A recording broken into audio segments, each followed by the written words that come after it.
ಆತ್ಮೀಯ H16 news ಅರ್ಥಾತ್ ಸೀತಾರಾಮ್ ನ್ಯೂಸದ ವೀಕ್ಷಕರೇ, ನಾನು ನಿಮ್ಮವ ಎಂ ಆಯುಧ ಮಲ್ಲಪ್ಪ ಜೊತೆಯವರು.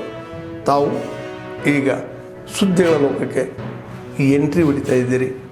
ಈ ಸುದ್ದಿಗಳನ್ನು ಪ್ರತಿಯೊಂದು ನೋಡೋ ಜೊತೆಗೆ ನಿಮ್ಮ ಅಭಿಪ್ರಾಯಗಳನ್ನು ಹಚ್ತಾ ಇರಿ. ಯಾಕಂದರೆ ಈ ಸುದ್ದಿಗಳು ನಿಮಗಾಗಿ, ನಿಮ್ಮ ಬದುಕಿಗಾಗಿ, ನಿಮ್ಮ ವೈಚಾರಿಕೆಗಾಗಿ, ನಿಮ್ಮ ತಿಳುವಳಿಕೆಗಾಗಿಯೂ ನಿಮಗೂ ಗೊತ್ತು. ಜೊತೆಗೆ ನಮಗೂ ನಿಮ್ಮೊಂದಿಗೆ ಇದೊಂದು ಮಾತಾಡುವಂಥ ಜೊತೆಗೆ ಸುದ್ದಿಗಳನ್ನು ಬಿಡುವಂಥ ಕೆಲಸ. ಈ ಕೆಲಸದಲ್ಲಿ ನಾವು ನಿಮ್ಮೊಂದಿಗಿದ್ದೀವಿ ಅಂತ ಹೇಳ್ತಾ ನೋಡ್ತಾ ಇರಿ ಸುದ್ದಿಗಳನ್ನು. ಕೈ ಬೆಂದಿರ್ತದ ನಾವಂತೂ ನಿಮ್ಮಂಥ ಏರಿಯಾಗಳು ಏನಲ್ಲ ಅಲ್ಲಿ ನೇಮಕ ಮಾಡಿ ಡಾಕ್ಟರ್ಗಳಿಗೆ ನೇಮಕ ಮಾಡಿ ಆ ಏರಿಯಾದ ಅಲ್ಲೇ ಚಿಕಿತ್ಸೆ ಮುಂದಾಗ್ತದ. ಜೈದೇವಿ ಬರೋ ಅವಶ್ಯಕತೆ ಇರೋಂಗಿಲ್ಲ. ಈಗ ಚಿಂಚೋಳಿ ತಾಲೂಕು ಆಗಿರ್ಬೋದು, ಅಲ್ಲಿ ಹೋಗ್ಬಿಡ್ದು, ಅಲ್ಲಿ ಯಾರು ಹೋಗೋದು ಜೊಳ್ಳಿ ಹೋಗೋದು ದೊಡ್ಡ ಹಾಸ್ಪಿಟಲ್ ಯಾಕಂದ್ರೆ ಸ್ಟಾಪ್ ಆಗಲಿ, ಬಟ್ ಚಿಕಿತ್ಸೆ ತಗೋರು ಅಲ್ಲಿ ಜನಕ್ಕೆ ಅನುಮಾನ ಆಗುತ್ತದ. ಇಲ್ಲಿ ನಮಗೆ ಚಿಕಿತ್ಸೆ ಆಗಲ್ಲ, ಇಲ್ಲಿ ಡಾಕ್ಟರ್ ಸರಿ ಇಲ್ಲ, ನಮಗೆ ನೋಡೋಂಗಿಲ್ಲ, ಇಲ್ಲಿ ಹೋದ್ರೆ ಅವ್ರು ಸತ್ತೇ ಹೋಗ್ತೀವಿ, ಇಲ್ಲಿ ಡಾಕ್ಟರ್ ಸರಿ ಇಲ್ಲ ಅನ್ನೋ ತಲೆ ಕೂತ್ಬಿಡ್ತದೆ ಅಷ್ಟು ಮಂದಿ. ಅದಕ್ಕೆ ಯಾಕೆ ಕುಂತದಪ್ಪ ಅಂದ್ರೆ ನೀವು ನಿರ್ಲಕ್ಷ್ಯ ಮಾಡಬೇಕಷ್ಟು. ಸಣ್ಣ ಸಣ್ಣ ಒಟ್ಟಿ ಬೇರೆ ಹೋಗಿ ಇಲ್ಲಿಗೆ ಹೊಂಟ್ರ.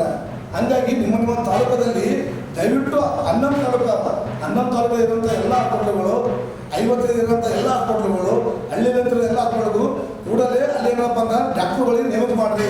ಅಲ್ಲಿ ಏನು ಪೇಷಂಟ್ಗಳು ಅಲ್ಲೇ ತೋರಿಸ್ತಾರೆ. ಅಲ್ಲಿ ಏನು ತೋರಿಸ್ತಾರಲ್ಲ, ಅಲ್ಲಿ ಏನಾದ್ರು ಜಾಸ್ತಿ ಇದ್ರೆ ಬರ್ಕೊಡ್ತಾರೆ, ಜಗದೇವ್ಗೆ ಹೋಗ್ರಿ ಅಂತ.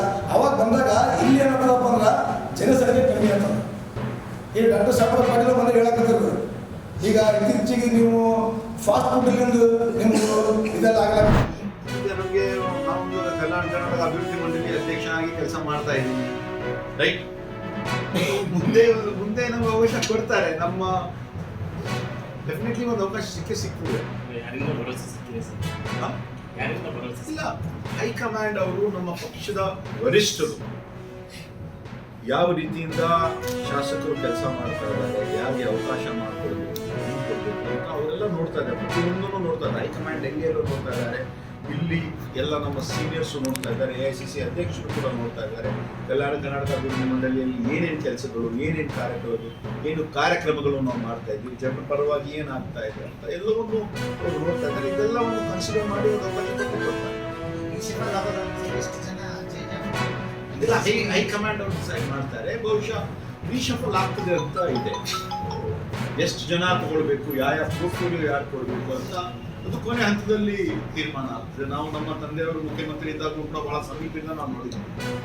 ಒಂದೇ ಸತಿಯಾಗಿ ಒಂದೇ ಹಂತದಲ್ಲಿ ಕನ್ಸೆನ್ಸಸ್ ಬೇಕಾಗ್ತದೆ, ಎಲ್ಲರೂ ಒಟ್ಟಿಗೆ ಬೇಕಾಗ್ತದೆ. ಆ ಒಂದು ಸಂದರ್ಭದಲ್ಲಿ ಎಷ್ಟು ಜನ ತಗೊಳ್ಬೇಕು ಮಾಡಬೇಕು ಅವ್ರಿಗೆ ಬಿಟ್ಟಿದ್ದಾರೆ.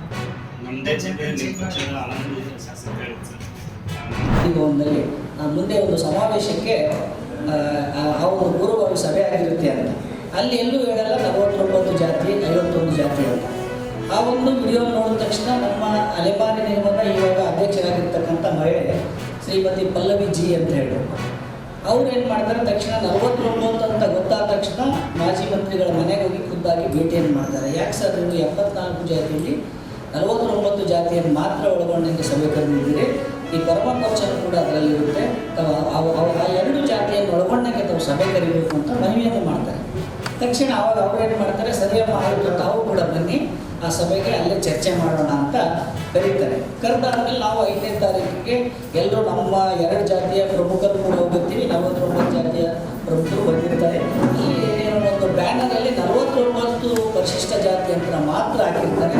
ಅದನ್ನು ನೋಡಿ ಮತ್ತೆ ಅಲ್ಲಿ ಸ್ವಲ್ಪ ಅಲ್ಲಿರ್ತಕ್ಕಂಥ ವೇದಿಕೆ ಮೇಲೆ ಇರ್ತಕ್ಕಂಥ ಕೆಲವೊಂದು ಗಣ್ಯರ ಮೇಲೆ ಅವರಿಗೂ ನಮಗೂ ಸ್ವಲ್ಪ ಮಾತಿನ ನಾಳೆ 13ನೇ ತಾರೀಕು ಭಾನುವಾರ ವೇಮಗಲ್ ಪಟ್ಟಣ ಪಂಚಾಯತಿನಲ್ಲಿ ಸುಮಾರು ಈ ಸುತ್ತಮುತ್ತ ಬೆಂಗಳೂರು ಬಿಟ್ಟರೆ ಸುತ್ತಮುತ್ತ 4-5 ಜಿಲ್ಲೆಗಳಲ್ಲಿ ಯಾರೂ ಆ ರೀತಿ ಅದ್ದೂರಿ ಕಾರ್ಯಕ್ರಮ ಮಾಡಿಲ್ಲ.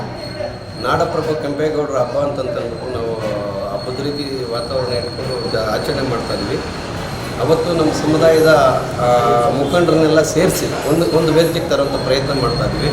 ಒಂದು ಕಡೆ ನಮ್ಮ ಒಂದು ಕಾರ್ಯಕ್ರಮಕ್ಕೆ ನಮ್ಮ ಸಮುದಾಯದ ಸ್ವಾಮೀಜಿಗಳಾದಂಥ ಪರಮ ಪೂಜ್ಯ ಶ್ರೀ ನಿರ್ಮಲಾನಂದ ಸ್ವಾಮೀಜಿಗಳು ಜೊತೆಯಲ್ಲಿ ನಂಜಾವದತ್ತ ಸ್ವಾಮೀಜಿಗಳು ಬಂದು ಅವರು ಸಾನ್ನಿಧ್ಯ ವಹಿಸ್ತಾರೆ.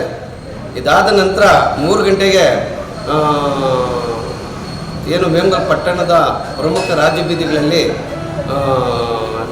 ಒಕ್ಕಲತನದ ಸೊಬಗನ್ನು ಇಟ್ಟುಕೊಂಡು ಒಂದು ಕಡೆ ಹಸಿರು ತೋರಣಗಳು ಮತ್ತು ಇನ್ನೊಂದು ಕಡೆ ವಿವಿಧ ಕಲಾ ತಂಡಗಳೊಂದಿಗೆ ಸ್ವಾಮೀಜಿಗಳ ನೇತೃತ್ವದಲ್ಲಿ ಕಾರ್ಯಕ್ರಮ ಅದ್ಧೂರಿಯಾಗಿ ನಡೀತದೆ. ನಮ್ಮದೇ ಸಮುದಾಯದ 250 ಜನ ಕಳಸದೊಂದಿಗೆ ಸ್ವಾಗತ ಮಾಡ್ತಾರೆ. ಜೊತೆಯಲ್ಲಿ NCC ಹುಡುಗರು ಸಹ ಆ ಒಂದು ಕಾರ್ಯಕ್ರಮದಲ್ಲಿ ಭಾಗವಹಿಸ್ತಾರೆ. ಅದಾದ ನಂತರ ಪ್ರಮುಖ ರಾಜ್ಯ ಬೀದಿಗಳಲ್ಲಿ ಮೆರವಣಿಗೆ ಆದ ನಂತರ 6 ಗಂಟೆಗೆ ಸರಿಯಾಗಿ ವಿದ್ವಾನ್ ರಮೇಶ್ ಅವರ ನೇತೃತ್ವದಲ್ಲಿ ಭರತನಾಟ್ಯ ಹಾಗೂ ಕೆಂಪೇಗೌಡರು ಬಾಲೆ ಅಂತಂದು ಒಂದು ನೃತ್ಯೋಪಕರ ನಾಟಕವನ್ನು ಅವತ್ತು ಪ್ರದರ್ಶನ ಮಾಡ್ತಾರೆ. ಅದಾದ ನಂತರ ಖ್ಯಾತ ಹಿನ್ನೆಲೆ ಗಾಯಕ ಸಂಗೀತ ನಿರ್ದೇಶಕರಾದಂಥ ಅರ್ಜುನ್ ಜನ್ಯ ಮತ್ತು ಅವ್ರ ಟೀಮು ಅನುಶ್ರೀ ಅವ್ರ ಟೀಮ್ ವತಿಯಿಂದ ರಸಮಂಜರಿ ಕಾರ್ಯಕ್ರಮ ನಡೀತದೆ. ಏನು ನಮ್ಮ ಕೋಲಾರದಲ್ಲಿ ಯುಗಾದಿ ಉತ್ಸವ ನಡೆಯುತ್ತೋ ಅದಕ್ಕಿಂತ 2 ಪಟ್ಟು ಚೆನ್ನಾಗಿ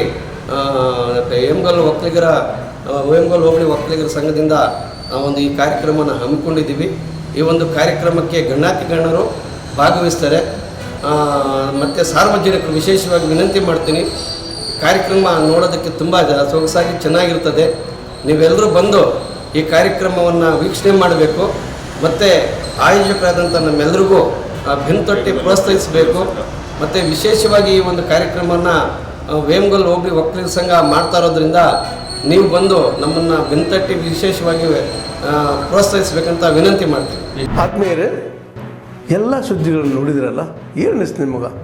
ಇದರಲ್ಲೇ ನಿಮ್ಗೆ ಲೈಕ್ ಆಗಿರ್ಬೋದು, ಡಿಸ್ಲೈಕು ಆಗಿರ್ಬೋದು, ಕಾಮೆಂಟ್ ಬೇಡಪ್ಪ ಅಂತೂ ಅನಿಸಿರ್ಬೋದು, ಕಾಮೆಂಟ್ ಮಾಡಬೇಕಪ್ಪ ಅನಿಸಿರ್ಬೋದು, ಶೇರ್ ಮಾಡಬಾರ್ದಪ್ಪ ಅನಿಸಿರ್ಬೋದು, ಅದು ಮಾಡಬೇಕು ಅನಿಸಿರ್ಬೋದು. ಏನಾದರೂ ಆಗಲಿ ಶೇರ್ ಮಾಡ್ತಾಯಿರಿ, ಈ ನ್ಯೂಸ್ಗಳನ್ನ ಹಂಚ್ತಾ ಇರಿ, ಜೊತೆಗೆ ಇದಕ್ಕೆ ಸಬ್ಸ್ಕ್ರೈಬ್ ಆಗ್ತಾಯಿರಿ ಅಂತ ಹೇಳ್ತಾ H16 ನ್ಯೂಸ್ ಅರ್ಥಾತ್ ಹೇ ಸೀತಾರಾಮ್, ಇದು ಸತ್ಯದ ಕೈಗೆ ನಡಿ. ವಂದನೆಗಳು.